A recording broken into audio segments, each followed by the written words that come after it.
Gordon, you will potentially, if you're healthy, face Andre Galvao in the ADCC coming up Yeah. super fight.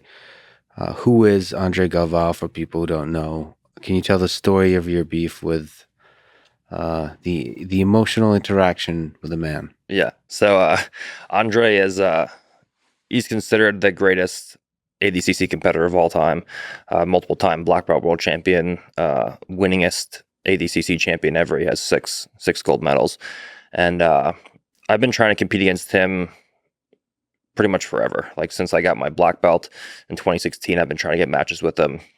He was in the first EBI that I did, and he ended up pulling out. And then I've been trying to get matches with him, and he would always say no and give one reason or another.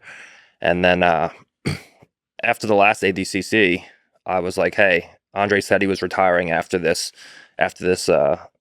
competition. So if he wants to retire, he's the greatest ADCC competitor of all time, and I think it's great. But if he wants to compete, then that's great too." I was like super nice, and then he started like posting like passive aggressive Instagram captions, and then we started going back and forth on the internet. And there was like one point where I saw him in person when he acknowledged, he's like, "I understand like what you're doing, like we're gonna pump this fight up," and he was like totally on board. But then there must have been something that happened where like it changed from like him like going along with it to being like actually pissed. And then there was the one night at Flow where I went to go shake his hand, and he flipped me off, and then he followed me backstage and started to try to fight me. And then I smacked him, and then he didn't want to fight anymore. And then we've been going back. He's actually blocked me on Instagram now, so he just won't engage. No one from Atos will engage now, but it's going to be interesting how he shows up, if he can keep it under control or not. How do you explain that level of emotion? Is this fear of losing your throne? Or is it just a human being like with Cyborg, just becoming emotionally unstable? What? It might just be me. I just have a way to get under people's skin. It's just, I don't know. He was cool for a while, and then I don't know. It just, everyone gets like this. They're all so emotional by the time they actually step up to compete that it's pretty easy to read them. They're either so emotional that they want to actually come forward and beat me. Like Tim Spriggs is a perfect example at ADCC.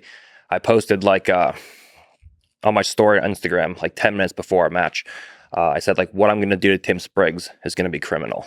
And he's like a very stally guy. Mm-hmm. And he saw that, and then he came out and actually tried to fight me. Like he came and actually engaged my guard, and I ended up submitting him. So it either has that effect, or it has the effect where they know I've talked so much shit leading up to the match that they're so afraid to lose that they just get super stally and they move away. So it either has one effect where they come forward and they want to beat me, or they're so afraid of getting submitted that they know if they engage, they're super cagey and they just back away and don't really do anything. Do you think this match happens? There's a lot of variables. One, I have to see how my stomach is, and two, if I'm actually going to show up and compete and my stomach's healthy, I doubt that Andre will actually show up to compete. I've been trying to compete against him for 6 years, and he hasn't done it, so there's no reason to think he would now.